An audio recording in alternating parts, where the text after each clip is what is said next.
So we've learned how to record in stereo, and now it's time to learn mixing in stereo.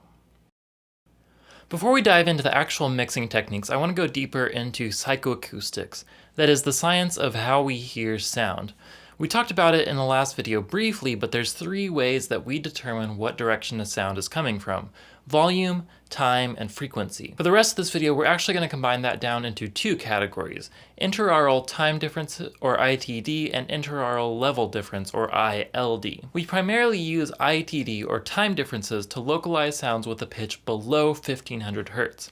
The reason is that above that, the wavelengths of the sound are so short that the time differences are harder to distinguish. When a sound is directly in front of us, the time difference between our 2 ears is 0 milliseconds. When the sound is directly at our side, the time difference is about 0.7 milliseconds for an average-sized head. As for ILD, or level differences, they are mostly useful above 1500 Hz. The reason is that higher frequencies move around objects less easily, so they are absorbed more as they move around the head.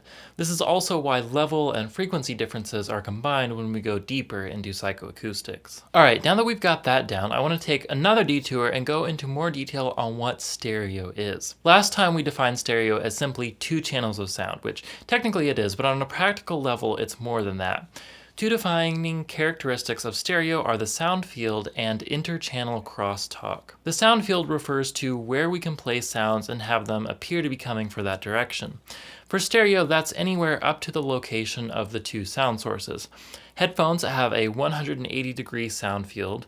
Properly configured loudspeakers have a 60-degree sound field, and certain devices like TVs or soundbars often have a sound field of less than 25 degrees. Interchannel crosstalk refers to the fact that sound from the left speaker will reach our right ear and vice versa.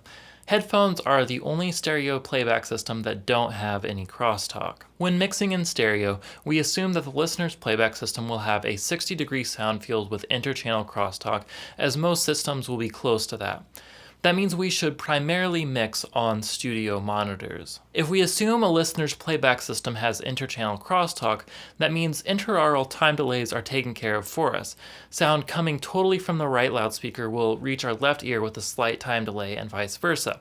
We can create the illusion of a wider sound field with an artificial delay using what's known as the Precedence Effect, or Haas Effect, named after Helmut Haas, who first described the effect. Okay, let's take all that knowledge and translate it into an actual mixing scenario. So here we are with our mixing setup. So I've got a short little bit from a radio drama here. It's just like a 40-second scene, and we're only going to look at about 20 seconds of it. But first off, I want to say, you'll notice I am wearing headphones.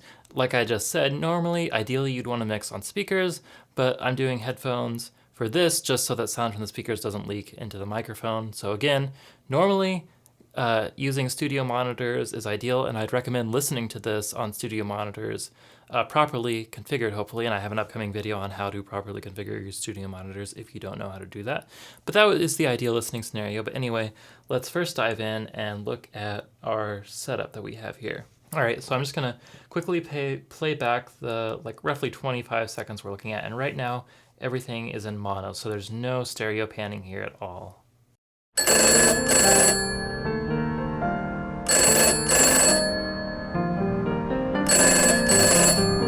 Gower's drugs. Miss Blaine? What? Well, George should have delivered that medicine by now. Wait, here he comes. I'll send it right over. Goodbye. George, did you deliver that prescription? Well, no. Okay, so we have a fairly basic scene. It's got a couple dialogue tracks, it's got some sound effects, some ambience, some music, pretty basic stuff. So first I want to talk about kind of how are we gonna approach this. So we have a way to control the stereo image on all these tracks. We have a pan control. So we can use our pan control to kind of move things around. Remember, our pan control is only changing the relative level between our 2 different speakers. So it's not giving us a super complex stereo image, but it's pretty simple and straightforward. And so, 90% of stereo mixing will just be done with your pan control here. So I'm going to quickly run through and kind of do a little bit of panning everything around and then play it back so you can see how much more kind of authentic and realistic and spacious the scene feels when it's mixed in stereo rather than just in mono like it is right now. So going to mix this in stereo, and then we're going to play that back.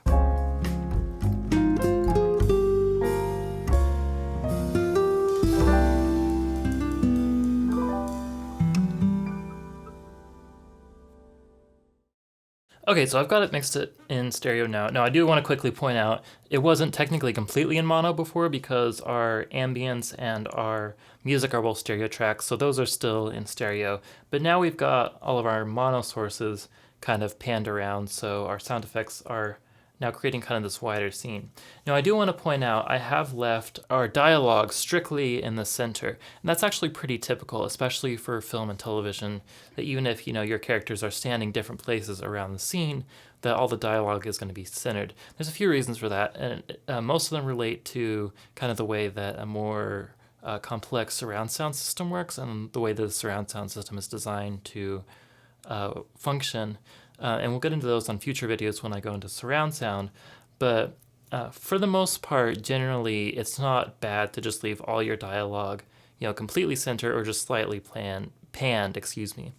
You definitely don't want to constantly have the panning of your dialogue jump around to match where characters are as the scene cuts around. So, if you're filming two people talking to each other, you're probably going to have an over-the-shoulder shot from each side, a center shot, a selection of shots that are going to kind of jump around. You don't generally want your audio panning to follow those camera movements because we're not as used to audio jumping around as we are to video jumping around. So when the audio kind of jumps around like that, it can be very distracting. So generally, again, it's not a bad idea to just keep all your dialogue just dead center and just leave it dead center. Or if you pan it, just pan it a little bit left and right and just leave it there. And now for this, we could do a little bit of panning because there's no video element to this. This is just audio. But just for the sake of simplicity, we're going to leave everything dialogue-wise dead center. So now that we've got this all kind of stereoized, you could say, I'm going to play it back and you can see just kind of how more alive and authentic the scene feels now that we have just a little bit of stereo panning.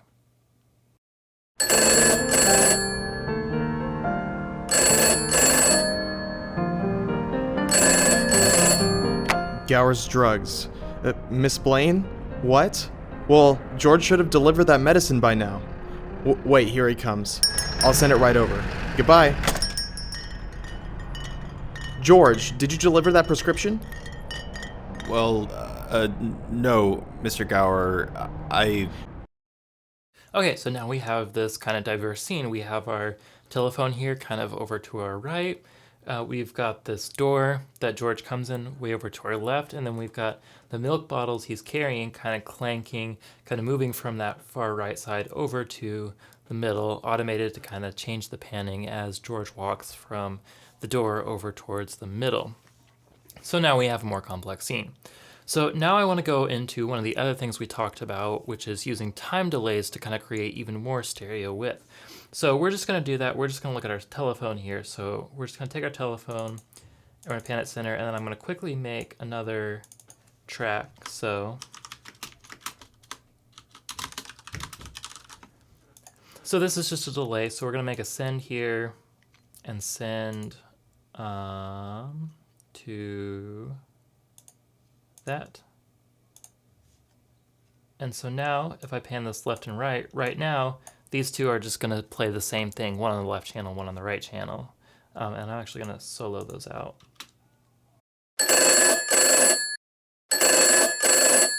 So we just have the same thing, just our aux channel is playing back on the other channel. So what I'm going to do is I'm going to put in a delay, and we're just going to use a super simple delay here. That's one of the built-in effects. So don't need any feedback. We want it totally wet, no dry. And we're going to put in a 1 millisecond delay just to start out. So now you can see our effect is now pulling to the right because our left side has a 1 millisecond delay.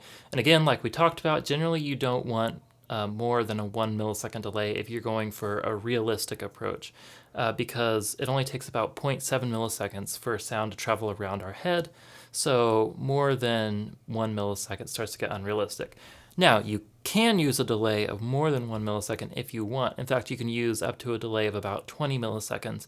And that's where we talked about with the Haas effect or the precedence effect earlier, where essentially until a delay gets above 20 milliseconds, our brain will still interpret both sound sources as being the same thing. So if you delay up to about 20 milliseconds, you can create kind of this artificially wide situation. And then once you get up above about 25 milliseconds, it starts to sound like two different sound sources. So I'm going to quickly show that. I'm going to show you what a 5-second delay sounds like. Okay, let's do a 10 millisecond delay.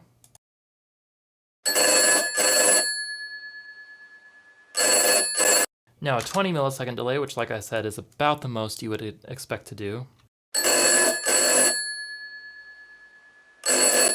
And now if I do a 40 millisecond delay, at this point the sound is going to kind of split, and now it's going to sound like two different sound sources.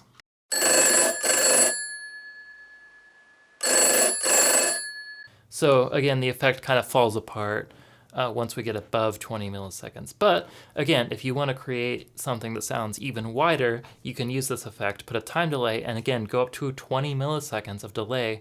And thanks to that precedence effect, you can get this really kind of artificially wide sound that you can use. And again, you wouldn't use this much in sound design. This is more commonly used in the music production world, but you can use it for sound design, and it's useful to know that this effect exists and you can use it in case there is a time where you want to create something that sounds super wide from a mono source.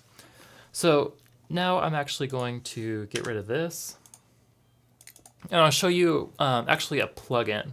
So this is a free plugin called Panagement 2, and there's an older version of it that's Panagement 1.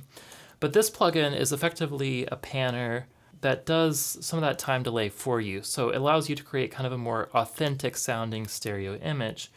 You know, you don't necessarily have to use this. Again, you can just use your basic pan controls, but this is kind of interesting in that it gives you a few more options. So we're not going to worry about too many of the controls here. We're going to get rid of our reverb, and we're going to not worry about our decay. We're not going to worry about our LFO or our width or our tilt. I'll have some upcoming videos that talk about some of the stuff that this does. For example, our tilt control kind of creates the illusion of height, and we can use reverb to kind of create the illusion of distance. But again, I've got an upcoming video where we'll talk about that. What we're just going to worry about is this little thing right here, which lets us move our image around, our sound source around the stereo image. And again, this is acting like a pan control, except for that it's also utilizing a time delay, so it sounds more authentic. So anyway, I'm just gonna start in the middle here, and I'm just gonna play back our ringing telephone and kind of let you see as we move it back and forth how that sounds, and how that sounds different from if we were just moving our pan control back and forth.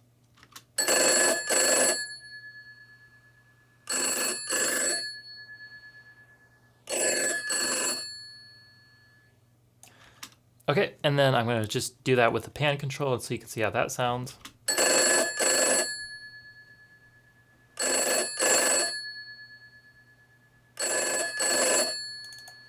So again, when we do it with this Panagement plugin, because it utilizes that time delay, it just sounds a little more authentic and realistic, and just gives kind of a more defined and wider stereo image. So, you know, you don't have to use something like this, but it can be an interesting tool if you do want to create a stereo image that utilizes a little bit of time delay. Again, one thing you do have to keep in mind is when you add that time delay, you run into phase issues. Again, you can watch either my Stereo 1 video or my video on phase and polarity for more on that, but it is just something you do have to be aware of, that if you use a tool like this or you use time delays, you can create phase issues. So just something to be aware of. Now, the last thing I want to talk about is stereo width. So we're actually going to look at just our ambience. So we're going to unsolo that, and I'll come out here to where I've got some of this ambience. So I'm just going to play back a little bit of the ambience here.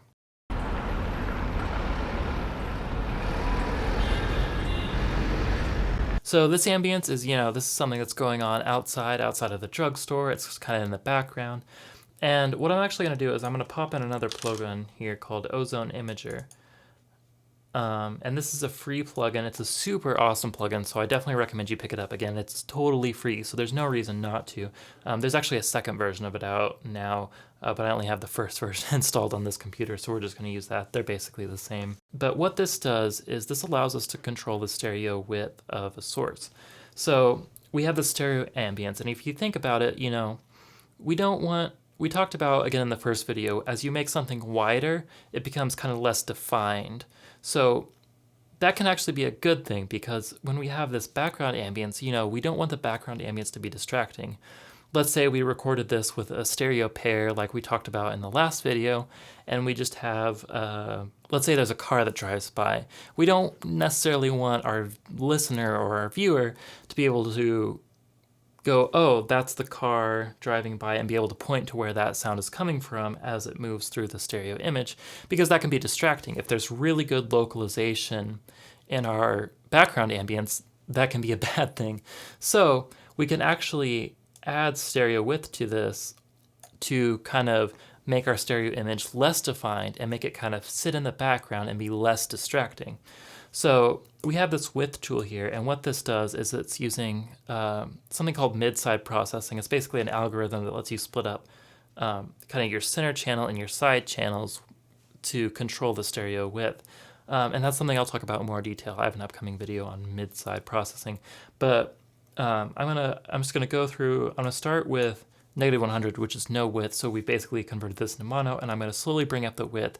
And you can hear, you know, as we get more width up to the point where it was recorded at, it gets kind of natural. And then as we start to add even more width, it starts to just get like really big and wide and open, which again wouldn't necessarily be a good thing, but in the context of background ambience, it can be a good thing because it can make the ambience less defined and less distracting. So I'm gonna play that back real quick.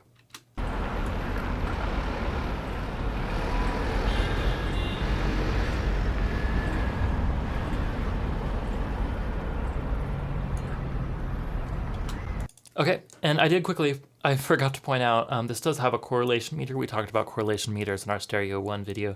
This also has a vector scope, which is basically just showing us how wide it is. But you can hear as we got super wide, it became kind of not super defined and just this really big, wide ambience. Now we also have a way we can make it even wider, and this is with our Stereoized tool. So the Stereoized tool, what this is doing is this is using time delays to create kind of the illusion of even more stereo width. The way it does that is by adding subtle time delays at different frequencies in the left and right channels. So how does that work? Well, effectively, we talked about adding a time delay to our audio. If we do that, our audio kind of pulls one direction. So if we put a time delay in our left channel, our localization kind of pulls to the right. What this does is it puts a delay, but it kind of constantly alters the delay. So one side isn't consistently leading the other. So it creates this illusion of this really big stereo width, but without kind of our localization pulling one direction or the other, which can be really useful if we just want to make something sound wider without making it sound like it's coming more from the left or more from the right. And there's a few plugins that do this. You probably saw there was a width tool in management that does this, but Ozone Imager I think is my favorite. Like I said, there's a second version of this plugin that has a newer, even more sophisticated version of the Stereoized algorithm. It's definitely worth downloading, and I'll link it and a couple other free ones, as well as Management down below, so you can check those out. But let's just hear what it sounds like as we add kind of this artificial stereo widening. So I'm going to start with as little as I can, and then just slowly add in, and you can hear. And again, you can also watch on the vector scope, which will kind of give us a visual image of how wide our sound image is.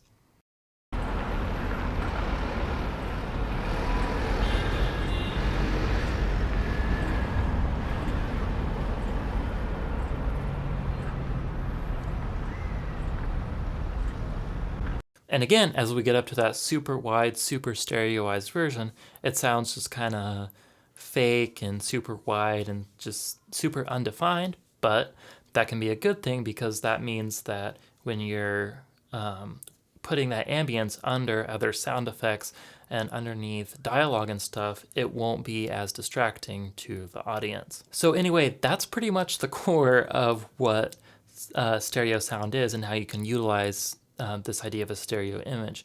Again, we're going to talk about more stuff in the future. We're going to talk about mid-side processing, which is a different way to think about stereo.